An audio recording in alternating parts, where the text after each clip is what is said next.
What is up, my friends, and how's it going? And welcome back to the 17th episode as Roma with your fellow comrade summary. Just quickly going to turn off all the notifications over here, have a quick look at all of our characters and those that have leveled up.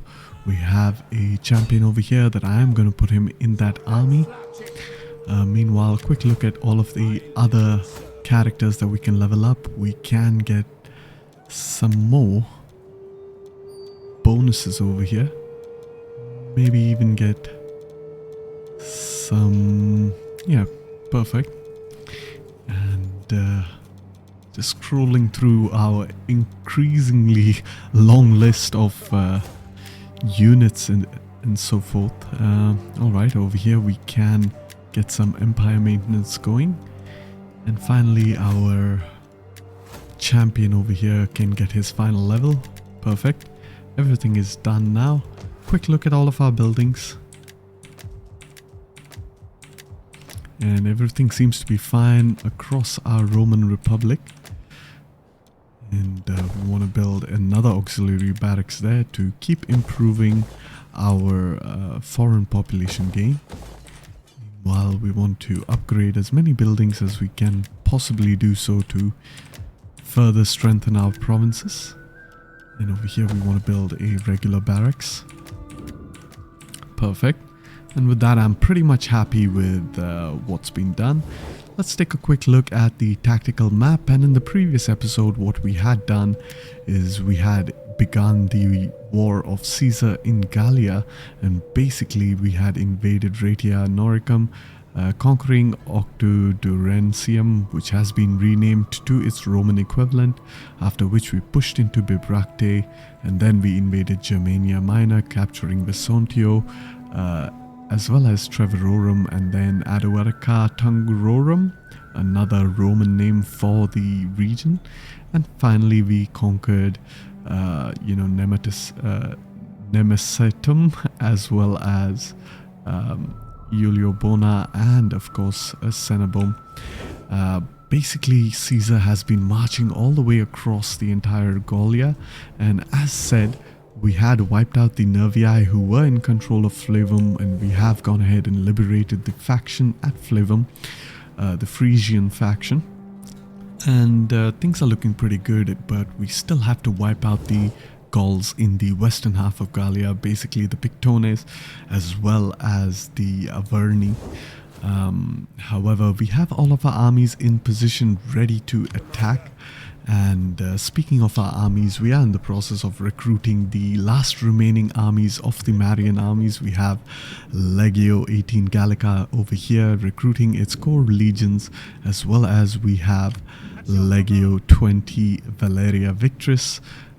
Over here in Cisalpina we have Legio 19, and keep in mind, those of you who are going to say it has to be X1X, that is incorrect, because 1X is actually, it stands for JU, which basically means Jupiter, which is the initials of the Roman god, and that was considered sacrilege or blasphemy, so the Romans actually preferred to write it similar to 8 but with an additional number 1, therefore 19, as you can see over here. So that's why I've gone ahead and named all my armies in that same fashion. It serves two purposes. One, it's that is historically accurate. As you can see, Legio 4 Scythica is not 1 and V, and actually 1 and V is J and U, because the Roman V is actually a U, so J and U. Therefore, it's the same for Scythica. And of course, we have Legio 9 Hispana with a 4 ones rather than the 1 and X. And similarly, we have Legio 14 Gemina, as well as now, as I explained, Legio 19, following that typical Roman numbering convention that was, quite,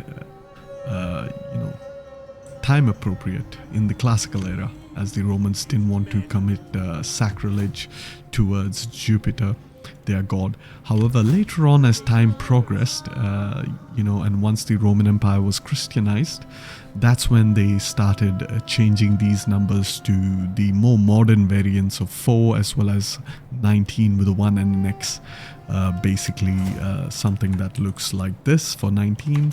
4 ended up looking like this instead of 4 single digits over there. However, that being said and done, some of the other legions that we are busy recruiting, as you can see, is Legio 21 Rapax. We got Legio 3 Augusta, and we also have Legio 22 Primigenia. And with Legio 22 Primigenia, I'm actually going to give it some Macedonian troops, so quickly march it into Apollonia. And over here we can go ahead and give it some Macedonian troops. Give it 8 spearmen. So we go 8 spearmen, I believe 1, 2, 3, 4, 5, 6, 7, 8. Alright, and 4 swordsmen. And that is perfect for now. We can give him some Cretan archers as well, but what I am going to do is give him Syrian archers instead. Go ahead up north over here into Illyricum to get access to our baggage train, as well as, of course, our Scorpio, typical Scorpio. However, some other legions over here have been completed. That's Legio 7 Claudia Pia Fidelis. It will be moving all the way to Hispania to get some Hispanic units. Apart from that, our legions are looking absolutely, complete. As far as Marian legions are concerned, we have no more Marian legions that we can recruit. And as you can see, these are all Imperial legions, so we won't be getting them just yet. But as you can see, the entire Marian list has been completely recruited up, and we are still making 176,000 denarii per turn with our tax on extremely minimal. And if we take a look at our provinces, you can see Asia is pulling in the maximum. As of course I have mentioned, it is the prime most S tier province, and it is ahead of the rest by a long shot, 149,000 denarii per turn, followed by Africa Proconsularis, that's pulling in 133,000, and followed by Latium, which is actually doing slightly less. However, very soon we will be able to get this 7th slot over here. That should help out things. What we can build is something that will boost our agricultural income across by 30 to 40%, and that'll pretty much bump this up by 30 to 40%. And so Latium might actually become the most rich province, followed by Achaia, which is just 3 regions but still pulling in that 106,000 denarii per turn, which is absolutely insane for the smallest S tier province. Apart from that, we have Sicilia, Bosphorus, as well as Belgica. Okay, so this is wrong. This has to be off tax because it's not a food province, but Bosphorus as well as Sicilia is making a lot of food. And just a quick look at just how much food we can send an emissary. Go over there, you can see Sicilia is pulling in 77, Bosphorus is pulling in 41. So that is actually pretty insane. Yeah, so I'm pretty happy with how my empire is set up. Of course, we have 12 million denarii in the bank. It might look like 1 million, but it's actually 12 million because you can't actually see this final digit over here. And pretty much, okay, it doesn't even show over here, unfortunately. End treasury, okay, there we go. So as you can see, it's 12 million, and it's only going to get even better. Meanwhile, we have the famous Legio 10 Equestris of Julius Caesar himself leading it. He is, of course, the leader of the Julii family, and of course he has replaced his auxiliary troops with the more famous Batavian variants, and this is the Batavian auxiliary cavalry. It does have that special Maripos entry, making it the best auxiliary cavalry available to the Roman faction. And of course, we have also gone ahead and gotten ourselves some Batavian heavy swordsmen, and these guys are actually the best swordsmen available. And as you can see, they have an armor of 38, a melee attack of 15, a melee defense of 12, which is pretty respectable. Their weapon damage, however, is at 33, which is absolutely insane. But with all our buffs, of course, as you can see, they are They do have 22 melee attack, 17 melee defense, and 46 armor, which is absolutely insane. I mean, they are very offensively oriented. So these units, I'll be really excited to use them in battle against the remaining Gauls. Meanwhile, some of our armies over here in the Gallic region that we have under control, namely Legio, and this has to be changed to LEG, Legio 17 Germanica is moving into position to hold that front against the Germanic factions. We also have Legio 16 Gallica that's historically, actually we can move that all the way to Aduatica and in the next turn. So in the next turn we should have both of our legions in the proper location. Meanwhile, Legio 3 Gallica can move into an attacking posture against the Gauls. But before we do that, we have Legio 6 Victrix down south over here. We do need another legion, that's Legio 16 Gallica, or Legio 18 rather Gallica. Legio 16 is already up there in the north. Legio 18 Gallica will be the final legion in this Germanic frontier. And historically, these three legions, Legio 16 Gallica, Legio 17 Germanica, and Legio 18 Gallica, were unfortunately wiped out during the Battle of Teutoburg. So these are the three unfortunate legions. However, we'll see if that actually happens in this campaign. However, without any further ado, let us actually begin the campaign by launching our attack against the Pictones. They do have an admiral over here, and I'm not sure if Iliobona has a good garrison, and they do, which means I can march Legio to Augusta to kind of begin the assault against the Pictones. So let's go ahead and do that. Of course, the auto-resolve is going to be amazing, and it's going to be a battle against a garrison, so not really interested in fighting that one out. And of course, Lemanum is also undefended. But let us actually move Julius Caesar towards Bibracte. And what we have over here will be an absolutely insanely massive battle against the Pictones, and that's what I actually want to fight with none other than Julius Caesar himself. Of course, the Averni king Vercingetorix is absolutely weak over here. He has nothing he can do, so pretty much it's going to be a very easy fight against the Averni. Very easy fight, unfortunately, against the Gauls over there. So let us move. Actually, we can move Caesar to attack Nemesis, and let's actually do that. I mean, I could use a Legio 6 Victrix, but that's not going to really help me out. Let's move down south over here. We can move these guys a little bit closer. I really do want to attack these guys, but what I am going to do instead is I'm going to attack Burdigala. Seems to be undefended. Pretty good auto-resolve. I can auto-resolve that one over there. Meanwhile, Legio 15 Apollinaris is going to move towards the east. It is going to be one of our two easternmost legions, and that is because it's got that horse archer, and of course increasingly emphasis on the archer units, similar to our Bosphoran legion all the way over here, Legio Phosketica. As you can see, it's got those horse archers as well as a lot of slingers, which are really good against nomadic horse archers. So these two legions should be able to respond to any nomadic threat we have in that region. However, let us actually begin the fight against these factions, and what we're gonna do is these guys can actually move all the way to Lemonum, and I don't want them to do that. What I want them to do is actually attack Julius Caesar in Nemesis, which should give us a good defensive position. Wonder if I can actually move. At your command.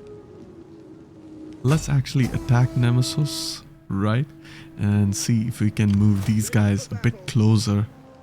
Perfect, we can move them a bit closer, so that is exactly what I want to do. Is that all? And can I retreat Caesar now? Wow, the auto-resolve is 97. I mean, I could just simply auto-resolve it, but I'm going to move Caesar out of the way.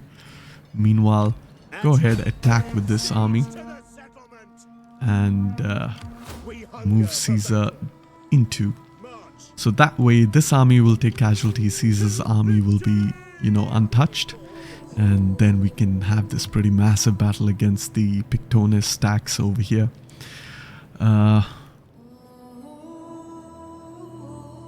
Very quickly gonna see if I can sort of kind of attack over here. And we can go ahead and auto-resolve this one. And we are just simply going to peacefully occupy so we can kind of replenish. Excellent. And we will very soon get access to horses, which is amazing. So let's actually move both Legio 14 Gemina to attack Lemonum. It's going to be very easy. And we can move even Legio 1 Germanica to support it. So giving us a very easy auto-resolve. Of course, it's going to be a very short episode because there's not much to do in terms of what we can do over here. So let's just peacefully occupy Lemonum as well. And finally, we want to attack Namnetum. Hopefully that doesn't wipe out the faction. Just going to have a very quick look if they do have a king that is outside somewhere. And they do have the king right over here with the massive stack, so shouldn't wipe out the faction, and we will get a very interesting battle on our hands. And if it does end up wiping the faction, that would be horrible, but just to make sure that it doesn't wipe out the faction, that's what I've done. Let's go ahead and spec up the provinces. Want to maximize that auxiliary recruitment. Meanwhile, in Lemonum, what we need is, we could just spec this up to be an auxiliary recruitment as well, and that could be helpful because we could actually stack a lot of bonuses for our cav over here. So let's actually do that so that we get some insane charge bonuses, and this doesn't really give charge bonus, so let's just disband that. Meanwhile, we can just dismantle this building, convert this, dismantle this, another auxiliary camp, dismantle these two buildings, perfect. And now finally we can focus on Nemesis, and pretty much in turn 1 itself we have pretty much completed the conquest of Gaul. They're pretty much a pushover, so there's nothing much left to do. What we're going to do is we're going to go ahead, attack this. We're going to select off the control large army, and we can actually auto-resolve this one, to be honest with you. So let's just simply auto-resolve it. Hopefully Caesar doesn't take any casualties. And he has. That is very unfortunate. Let's just peacefully occupy the settlement. There we go. And we're going to put this guy out of the settlement. Julius Caesar has taken a bit of casualty. Should make for an interesting battle. But let's see how that goes. Meanwhile, convert that. So we have looked at all of our provinces, our regions, our buildings, and we have looked at all of our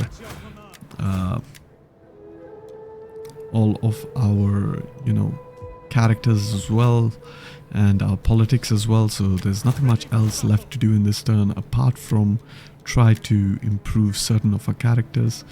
Let's see if this guy has a replenishment rate somewhere. And I don't think he does, which is rather unfortunate. Oh, there we go. This guy over here. That's good. Alright.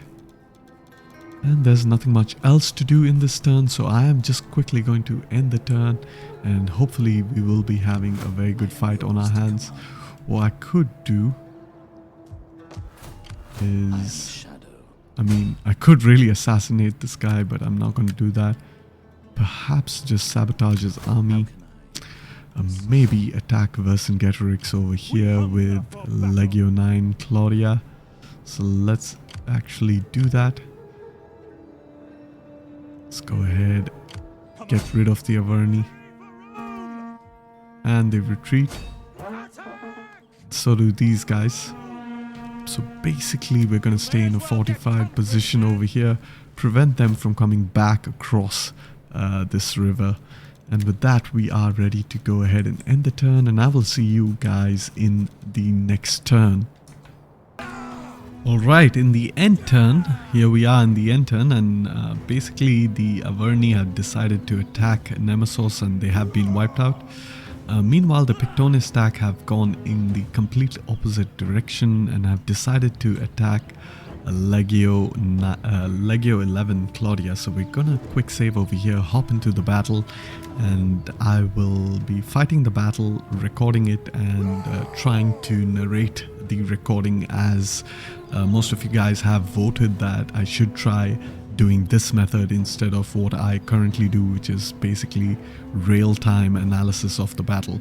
So pretty much what I'm going to do is record the battle, and then I'm going to replay it, and hopefully this doesn't bug out, and then basically narrate the battle and show some really good cinematic shots. Alright, welcome to the battle. We are up against the massive army of the Pictones, and of course I am recording the battle, and we are going to try to basically show the entire battle over here. As you can see, in the front we have our Vivistrian auxiliaries. These are skirmisher units. Behind them we have our Gallic heavy auxiliary swordsmen. On the flanks we have our Gallic spearmen, and all the way on the far flanks we have our Gallic cavalry, as you can see over here, looking really nice. We're waiting for the enemy to come into us. We do have our Scorpion units all the way on the right hand side flank, and they have already begun firing at the enemy. And of course in the center we have our main core Roman legionaries. As you can see, this is the formation. It is a typical Roman cohort formation, and all the way in the back we have our general. So straight off the bat I can see that the enemy cavalry is being very aggressive, trying to push into our own cavalry on both flanks. So I kind of send my cavalry to kind of flank them, and this cavalry is going to go all the way around. Meanwhile, we are trying to do the same thing over here. Already these cavalry is taking much losses. One of the mistakes that I make over here is that I kind of get sandwiched with these melee troops because I kind of prematurely charge, and later on you will see in the final battle we kind of pull our cavalry a little bit back to entice the enemy to attack us. And already over here in the middle you can see that our Gallic legionary skirmishers are exchanging their missiles, and we have moved our front line up into a solid line. Meanwhile, we have moved our skirmishers behind, and if you do this simultaneously, then they will move without a lot of unit collision, and therefore you will have a lot more smoother front line. And there we go, we can see our front line has already engaged. We have really a lot of chaos happening in the front line, missiles being exchanged, and very soon I will redirect my Syrian archers to fire at the enemy missile units.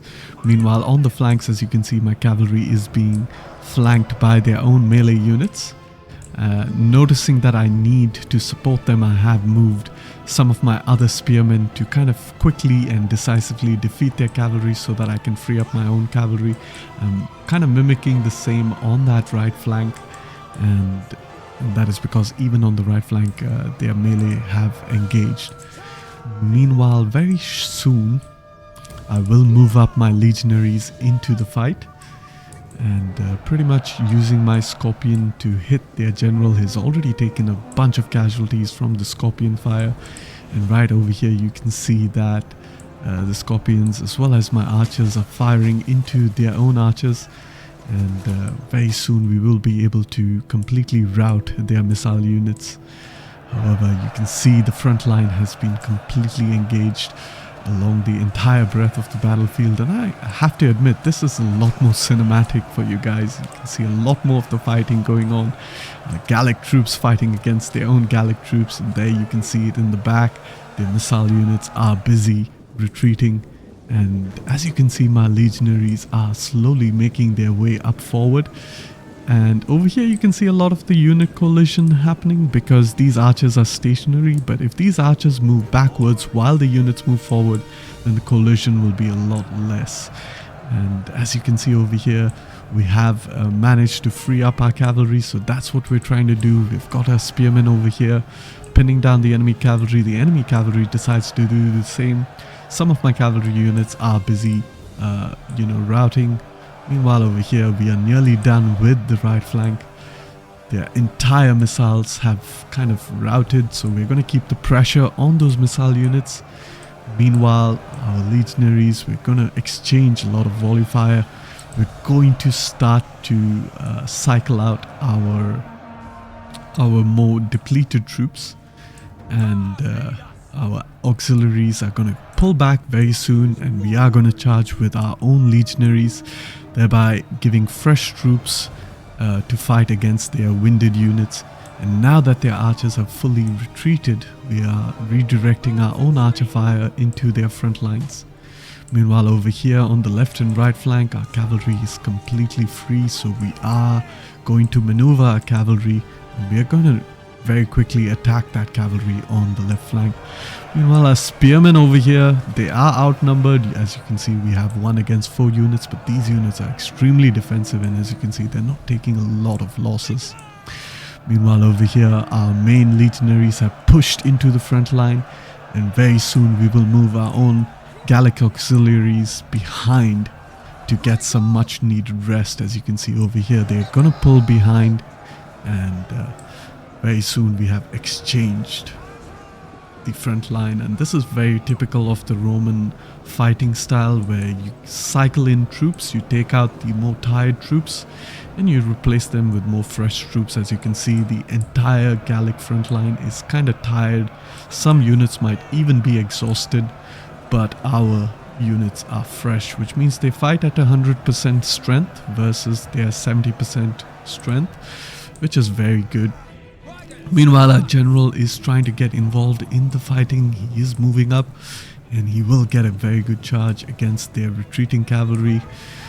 He does arrive a bit late, but he is able to land a few kills. Meanwhile, our cavalry on the right flank is attacking their swordsmen in the rear, and that should really, make them lose a lot of units. Meanwhile, you can see their front line has already begun, retreating, especially in the center. We have broken their center because we have cycled out our troops in the center. We have created a gap, and what we are soon going to do is march our second line of legionaries into the fray and exploit that opening. Our spearmen over here have done a good job taking care of the enemy cavalry. Meanwhile, our own cavalry is going to cycle around and charge into the rear of those units. Our cavalry on the right flank, meanwhile, is going to add some pressure. Meanwhile, our general gets a very nice charge over here in the rear of these units, and these units should pretty much retreat really soon.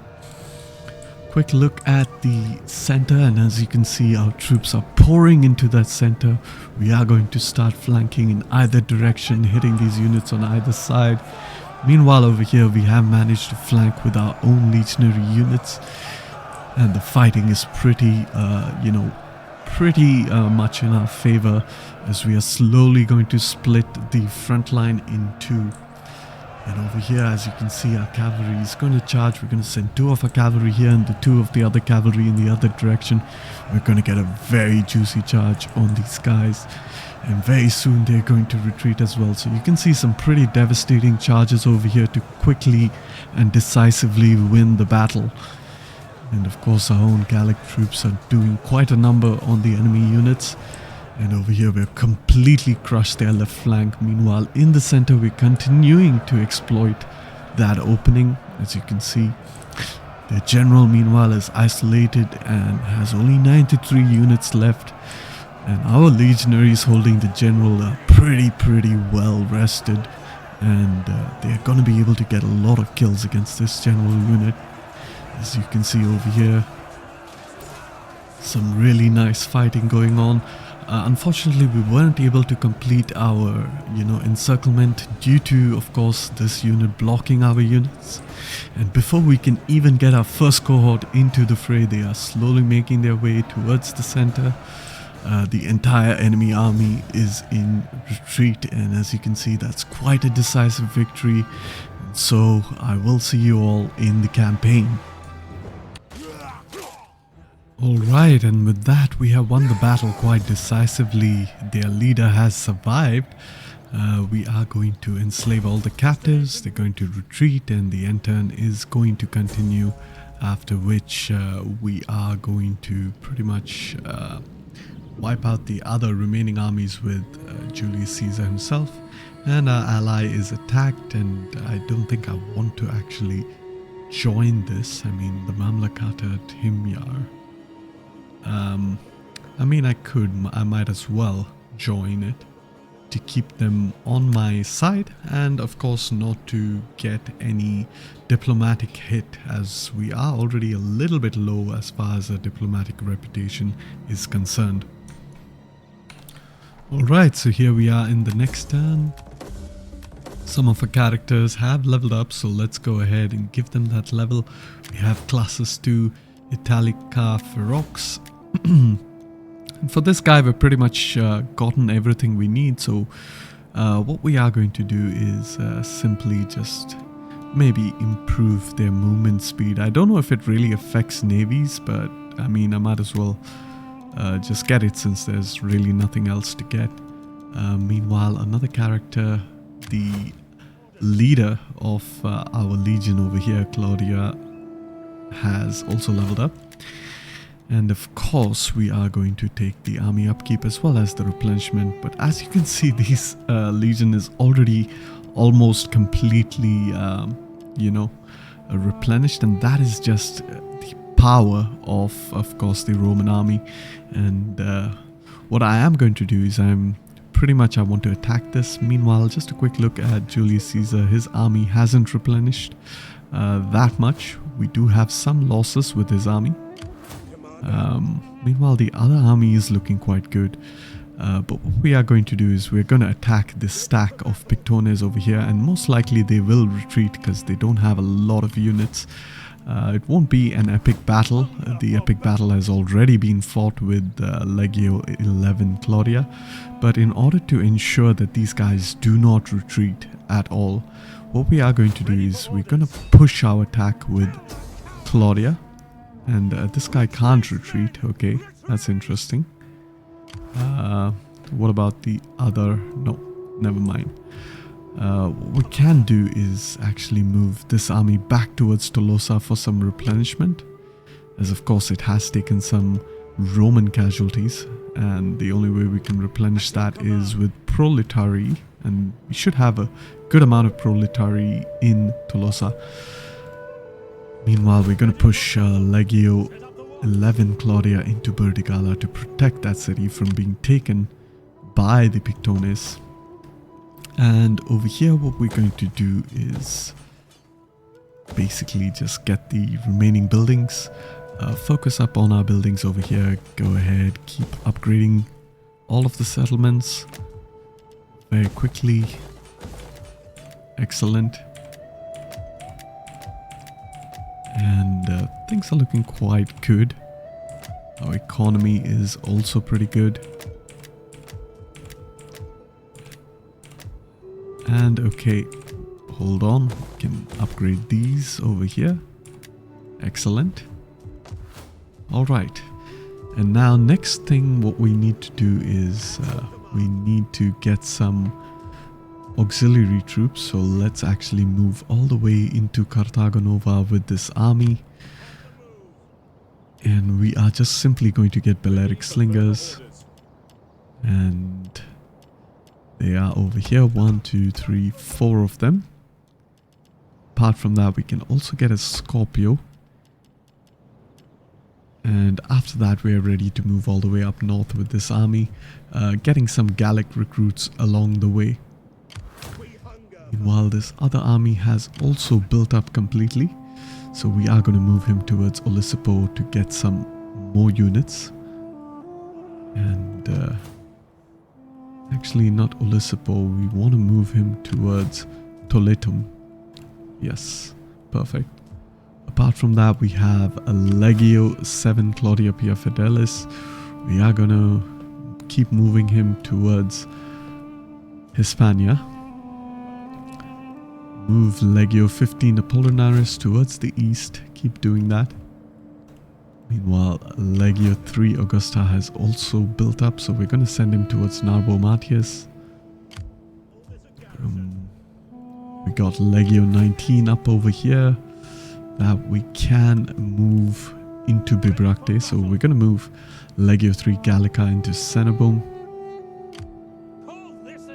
Move him closer to Iliobona actually, so that he can protect the settlement from this ship or this fleet. Although this fleet is not really a threat, we have a very good garrison in Iliobona. Meanwhile, Legio 19 can move into Bibracte, and over here we can start recruiting up our auxiliary troops. So let's go ahead, get 9 of these cavalry, 4 of these swordsmen, and 4, 5, 6, 7, 8 of the spearmen, 1, 2, 3, 4 of the skirmishers. And pretty much after that, what we needed some archers. So basically we need 4 more archers, and of course the standard. So what I can do over here is kind of get another scorpion and 4 more Balearic slingers to kind of transfer into that army. Excellent. And alright, meanwhile this army as well, Legio 21 Rapax, is also completely recruited up, and I might want to give him some Macedonian troops, so let's move him down south. Over here we're nearly done with our auxiliary troops, so we can move up north and get a couple of scorpions as well as baggage trains, and then move into Asia. So with that, it seems like the recruitment is going on fine, but without any further ado, let us actually move on with Gaius Julius Caesar himself and try to defeat this cluster of armies over here. Hopefully we should be able to attack them. Will they stand? They will not. I can push this army closer in that direction. And now, I mean, I could attack over here. That will give me a river crossing. And I'm not too concerned about that, to be honest.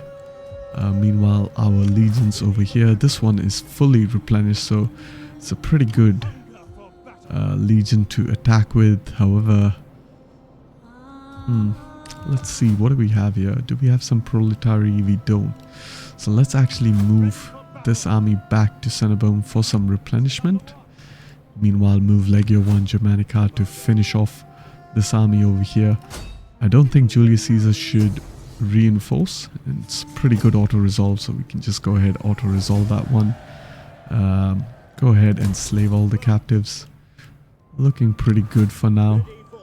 While this army over here, alright, can actually move this army over here into Massilia and move this army Legio 1 Germanica into Nemesis. Excellent. So we are in the process of completing our replenishment. Of course, this episode is going to be short after we kind of wipe out these guys.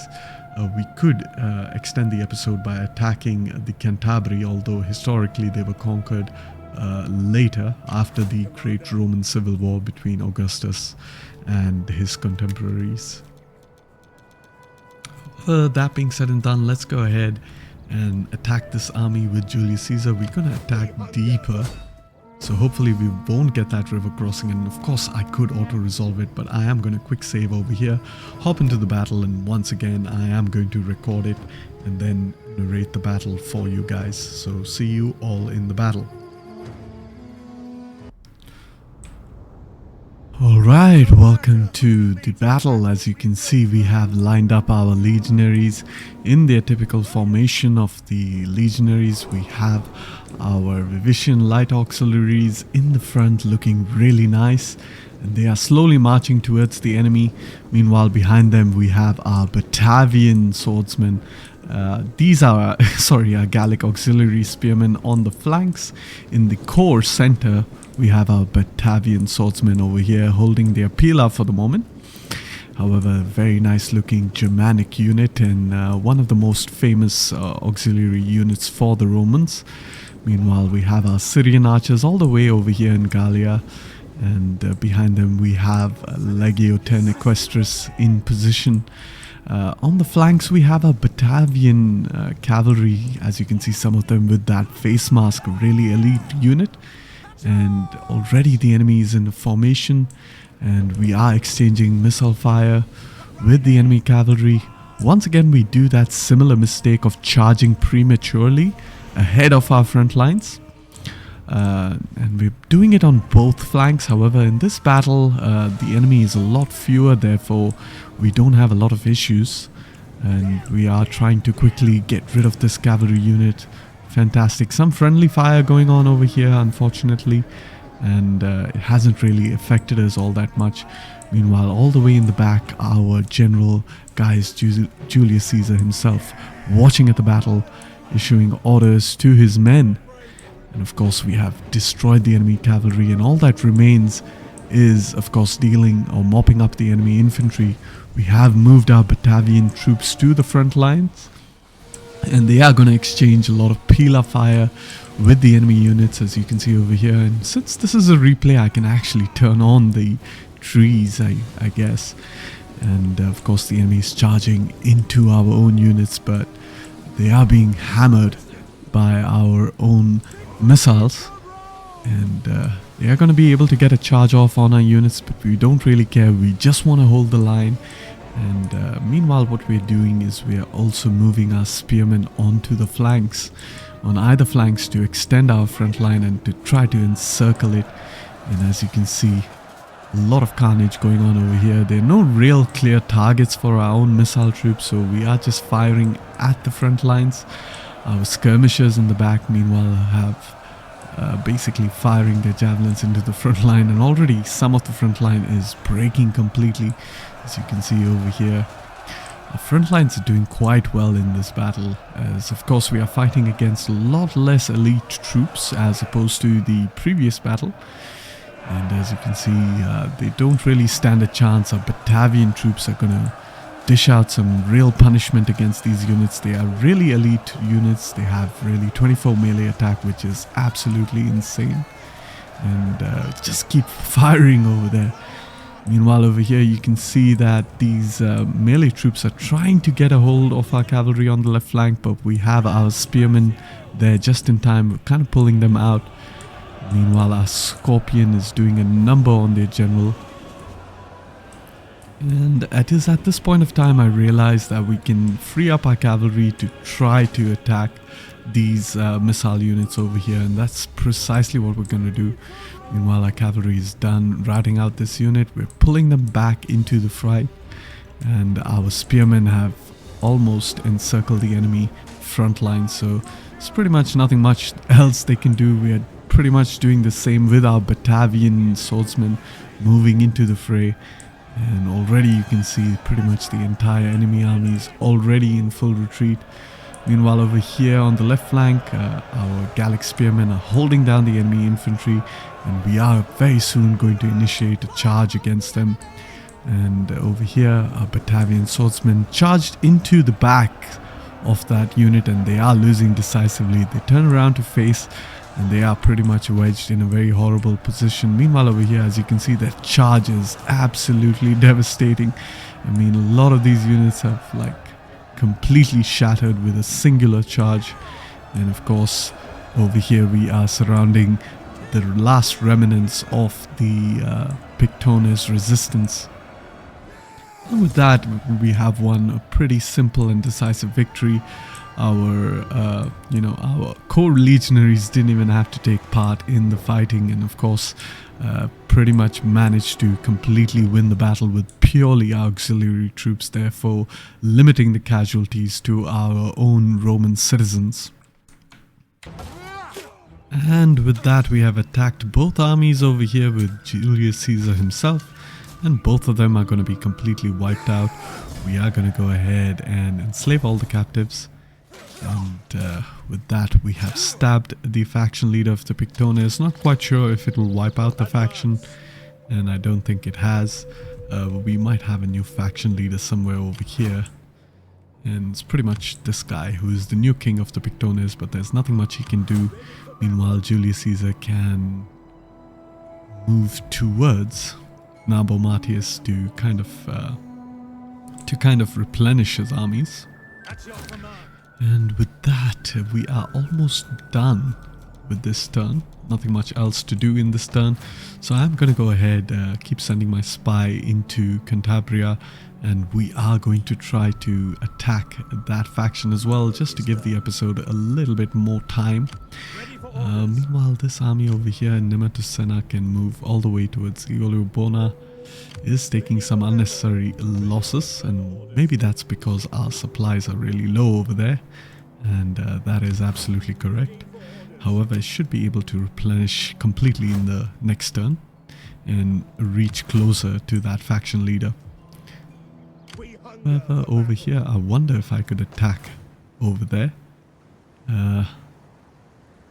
Pretty happy with the garrison of Namnetum, but the danger is if this fleet moves away, then of course we will be in a bit of trouble. So I'm just going to leave it there for the moment. Meanwhile, just keep moving my spies around a little bit. And with that, I think I can go ahead and end the turn. But a very quick look at Aquitania. We want to turn off the taxation. And the reason being is so that we can get a lot of public order going for the province.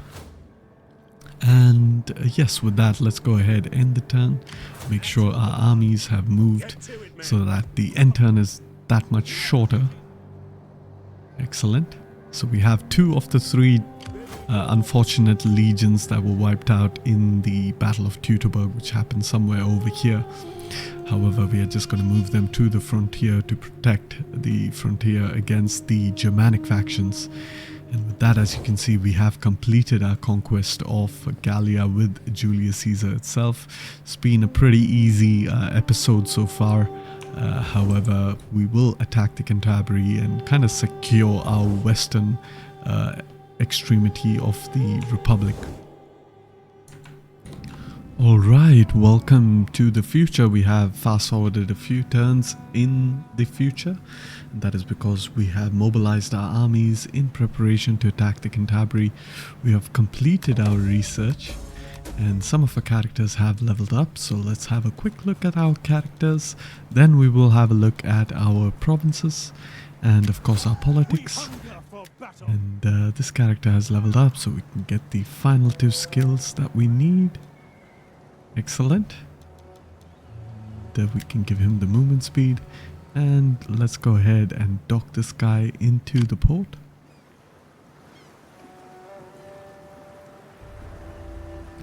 And the reason we dock them into the port is because they will not consume any supplies. And we're going to do the same with Legio 6 Victrix. We're going to move him into Narbo Martius. Excellent. Perfect. Meanwhile, the situation in Gallia is really good. We are almost at 100 public order. We have defeated a minor army of the Pictones over here, moving back into Lemonum. And of course, we are going to now level up all of our buildings as much as we can. As you can see, Roma does have its Colosseum as well as its Circus Maxima, and we are waiting for the Pantheon, which will be completed in about 5 turns, and so Roma will be fully built up, which is kind of nice. Let's go ahead, upgrade that building. Excellent. Perfect. Okay, we can upgrade this barracks as well, this barracks as well, upgrade the immigration center to improve our foreign population. Meanwhile, this army is nearly done recruiting, so what we can do is actually move him. Actually, we don't need any of the baggage trains because we have a legion down south over here that has got 5 baggage trains that will transfer all of those baggage trains to the required characters. Meanwhile, Legio 8 Augusta is going to move into that legion and go ahead, get one of the baggage trains. Excellent. And then we are going to focus on completing this army by giving him some Balearic slingers. 4 Balearic slingers and 1 Scorpion unit. Perfect. Apart from that, we do need some Scorpion units for this army. We just need 1 Scorpion unit. We can move this army all the way up into Big Bracte to kind of exchange units, so to speak. Everything else is looking really good. And we have leveled up all of our characters, all of our legions slowly taking good shape. Meanwhile, over here in Macedonica, we have another legion that's going to move into Dyrrhachium. This legion over here is nearly done recruiting. We need a couple more Cretan archers. And we are going to move into Dyrrhachium and focus on getting baggage trains as well as Scorpion units. So let's scroll all the way down. We get a couple of Scorpion units, and we also want baggage trains, which should be all the way down here. Perfect. Now in the next turn we will be able to balance out these armies, and we need 3 more, 1, 2, 3 more swords unit. Perfect. As far as research is concerned, we have completed our siege technology, we have completed our tactics technology, our civil tree is completely researched, so all that we have left is actually the final 3 technologies of the management, which will unlock the imperial unit upgrades, and I don't want to do that just as yet, so I'm gonna ignore that for now. Quick look at economy.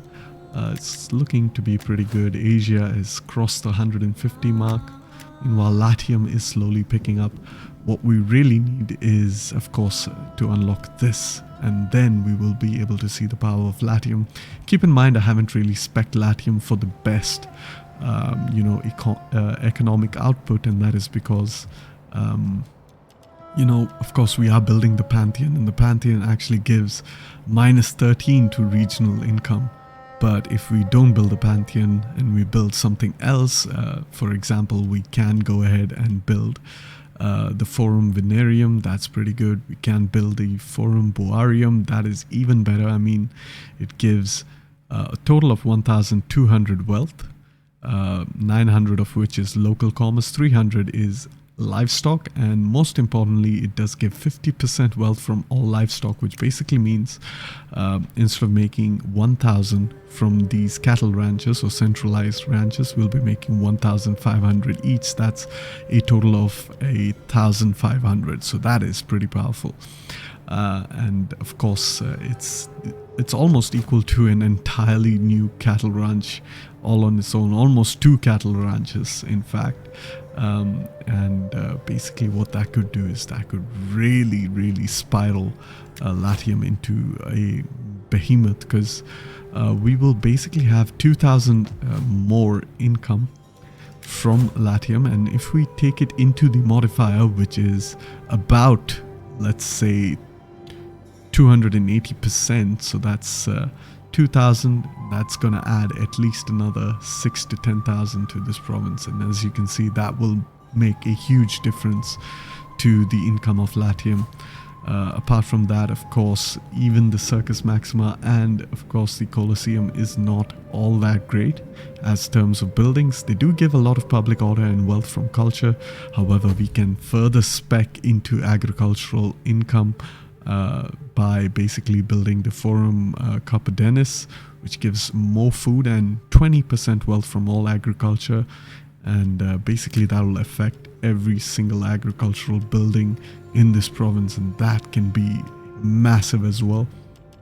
And of course, if we do build a forum vinarium, that will also improve our commerce from the province of Latium. And of course, we do have the commercial stimulation edict, so that is a very powerful in combination. So pretty much we are, for the sake of role playing and getting those historical buildings in Roma, we are slightly sacrificing on our economic output, but we don't really need all that much economic output. As you can see, economy is no longer a concern for us in this campaign. However, over here in Hispania, we have Julius Caesar, who can go ahead and attack Jerusalem. We have 20 stacks over here. We have a 21 that should be equal to 40 stack. And if we go ahead and attack it, then pretty much we will be... Let's go ahead and see if we can actually assassinate this guy. And we have a 49% chance. We'll be really unlucky not to assassinate him. And of course, we're very unlucky. But I'm sorry, without any further ado, let us actually just attack these guys. And we're not going to call in our allies. We have steadfast, so we are at the maximum diplomatic rating. We will take a slight diplomatic hit. Trustworthy is not all that bad. However, we can even auto-resolve this, and in fact, if I move another army closer, we should be able to easily auto-resolve it. But let's actually fight this battle. Have a look at some of their units. They have pretty decent roster. The Iberian garrison's nothing to scoff at. So not entirely sure if I can actually see what kind of terrain I'll be fighting in, and they will have some defensive deployments, which is slightly annoying. But we are going to go ahead and quick save over here, hop into the battle, and I will see you all in the battle. Alright, as you can see, our typical formation once again. We have our scorpions all the way in the front, and this might seem like they're exposed, but I've decided to do this on purpose because I am going to move my entire legion, and pretty much the scorpions are going to hold the gaps in between. This is Legio 10 Equestris dealing with the Cantabri, and the Cantabri army is rather massive. And as you can see, our scorpions are now well protected behind the front lines. This time around, we kind of wait for their cavalry to get a little bit closer before we engage. We are being a little bit defensive with our cavalry. As you can see, we're pulling back and hoping to get a good advantage of this, this incline. We make a mistake and try to chase this cavalry, not realizing it is actually a skirmisher cavalry, and that's bad. What we are also trying to do is try to move our second line of spearmen to kind of prevent the enemy from flanking us. Their entire melee cavalry decides to charge into the flank of my Gallic spearmen, but my Gallic spearmen are extremely elite units, and they are going to pretty much get peppered over here with a lot of missile fire, and soon enough they're going to realize that they have to pull away from the battle, but our own cavalry is going to charge them downhill, get a good charge off. Meanwhile, our front line will soon form as the enemy front line approaches, and we are going to pull back our our skirmishers as well in order to to assist in that maneuver. Meanwhile, over here on the right flank, things are a little bit bogged down, and we are eventually getting sandwiched with their melee troops, but thankfully we have our spearmen in reserve over here moving into attack. Their other melee units have actually caught up to my cavalry. However, we do have our spearmen in place, which means we can soon retreat our cavalry. Our front lines are slowly engaging, as you can see, but we are continuously exchanging missile fire. Really a lot of missile fires. Our Batavians are going to hold the main line, and pretty much we are going to stand our ground over here against this plethora or multitude of enemy units. Of course, we are outnumbered in this battle, but we are going to put up a good fight against the Cantabri. Meanwhile, I notice this unit is slightly exposed, so I do decide to pull my cavalry out and charge into its exposed flank.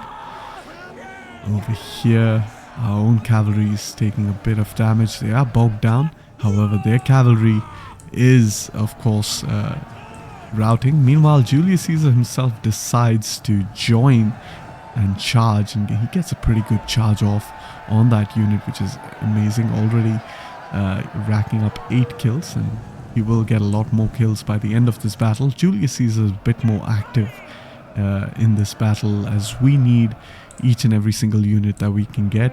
Already I'm noticing the pressure is beginning to buckle my front lines. As you can see over here, we have 128 men. We've taken a fair bit of casualties, so we decide to move up the front line of Legio 10 Equestris into the fray, and very soon they will begin attacking the enemy.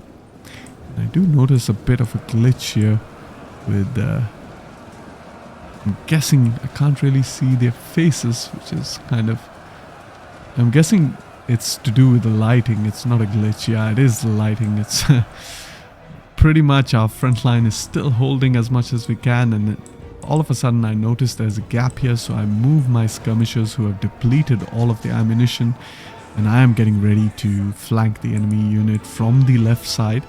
And this is pretty much how you kind of face your battles, is that you try to find an opening because your formation is very spread out, which means you have a lot of maneuverability. You can decide your route of attack.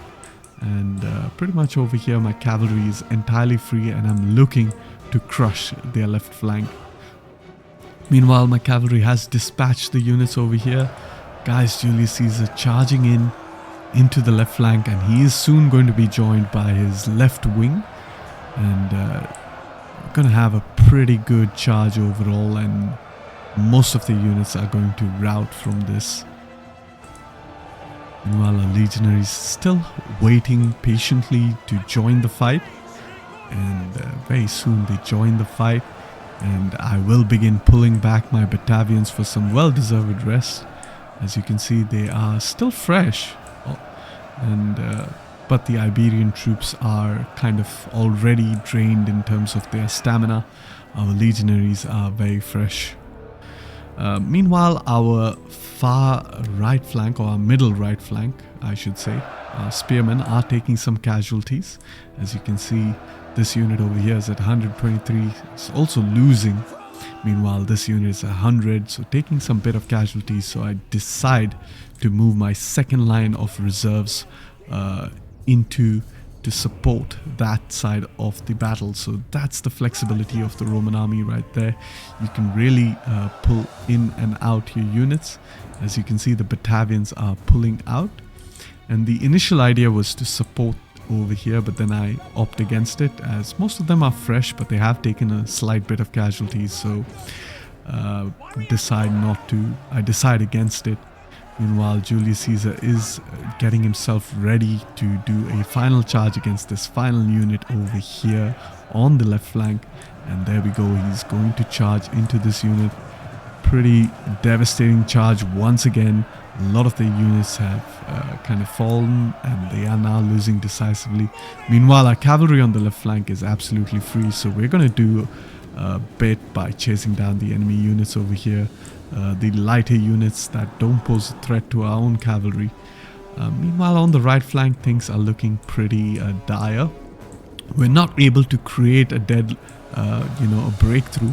What I was trying to do is to try to create a gap over here so that I can assist my own cavalry over here. That's kind of bogged down. As you can see, they have taken quite a bit of casualties, and soon enough these units are starting to waver, and once they do break, we will exploit that gap to charge into the back. Meanwhile, their left flank is completely destroyed, and we have charged our skirmishers into the left side or into the right side of their center.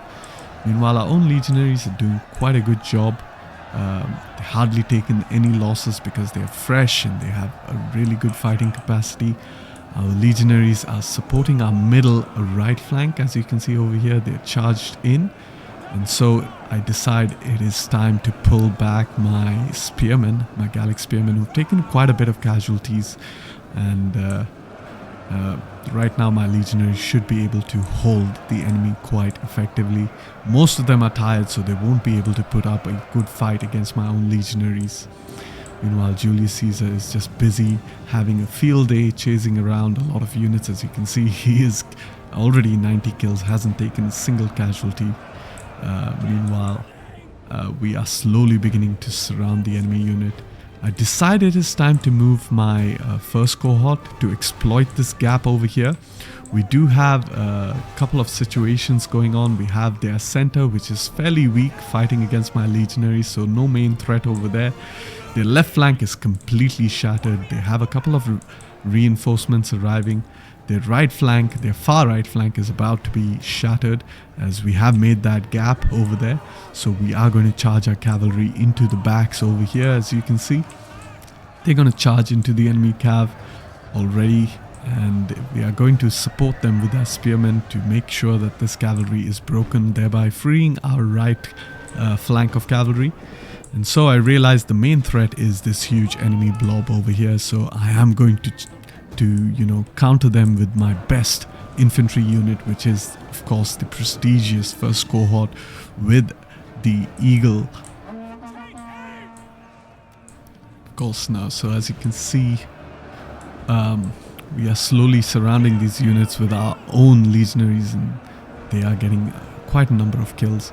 And this is something you need to avoid, guys. If you notice that your units are standing stationary, make sure you click on the enemy units so that they are attacking as well, and therefore you will get a lot more kills.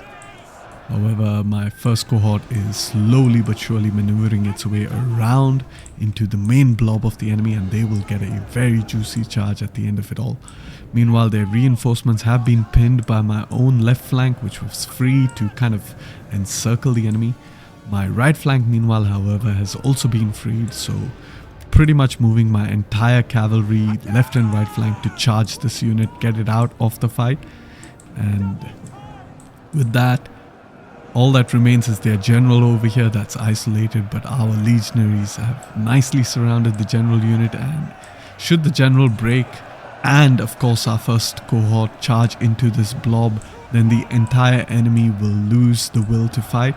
And that's what's happening over here. As you can see, the first cohort gets a beautiful charge. We spread them out as thin as possible so that they can envelop the entire enemy as much as possible. And their general has broken, which means their last remaining blob is also going to break, because they are completely surrounded now by the first cohort and of course several of our legions. And with that, we have won yet another decisive victory with Julius Caesar, who is pretty far away from the action, but he has managed to get 221 kills, so fair play to him, and he hasn't even lost a single unit. And we decided to kind of carry on the battle a little bit, because I wanted my first cohort to rack up a bit more kills. And they do manage to get a bit more kills, as of course the chaos over here with the enemy being surrounded pretty much allows several of my units to get a few more kills. However, nothing major, nothing fancy. A lot of these units will be completely wiped out, because this is a fight against a garrisoned army. So they will be completely wiped out anyways, and chasing fleeing enemy is not that important, unless of course you want that free kills or an experience gain, as I have gotten with Gaius Julius Caesar in this battle. However, with that, the battle has ended, and I will see you all back in the campaign. Alright, and with that, we have defeated the Cantabri, we have captured the settlement of Arcillum. We're going to peacefully occupy it. Most of the casualties were taken by our auxiliary troops. Some minor casualties by our Roman troops, as you can see. Only a few of them. Most of them have remained, despite getting so many kills, have remained pretty much untouched. And our Batavian auxiliaries are doing really fantastic. So let's go ahead, peacefully occupy the settlement. We haven't wiped out the faction. That is because this guy has survived. And we will be able to wipe him out in the next turn. Meanwhile, let's go ahead and quickly respec all of our buildings over here, so that we maximize our third class population gains. Quick look at the population, and that's a pretty good population actually. Gaius Julius Caesar himself will be able to replenish in about one turn. And meanwhile, Legio Equestris has also leveled up, so let's go ahead, give him that Legio Roma Invicta, which gives even more auxiliary, replenishment rate as well as army upkeep. And we are going to get even better stats for our auxiliaries with the Auxiliary Defense Legion. And finally, improve our own Roman legions with Indomitable Legionaries. And now these three things have been achieved. As you can see, the stats will be even more insane. 18 melee attack, 24 melee defense, and really with the Batavians, you're looking at 23 melee attack, 19 melee defense. It's really, really powerful. And of course, with that, we have pretty much done with the episode, I think, and nothing much else to do in this apart from a couple of things. And yes, so as you can see, we have managed to conquer not only the entirety of Gallia, but also kind of prepone the complete conquest of Iberia. And this army is pretty much just a one-stack king alone. I mean, he shouldn't be able to do much against us. He will be able to get a lot of mercenaries, and that is rather unfortunate. But maybe, just maybe, we can try to assassinate him. We do have a 9% chance of it happening. Hopefully, if he does get killed, there we go, beautiful. So we basically lost the 49% chance, but the 9% chance succeeded, and that has pretty much wiped out the Cantabri as a faction. And with that, I am going to go ahead and end the episode. So I thank you all for watching, hope you all enjoyed, and if you liked the video, then like the video, and don't forget to subscribe if you are interested for more. Peace and love.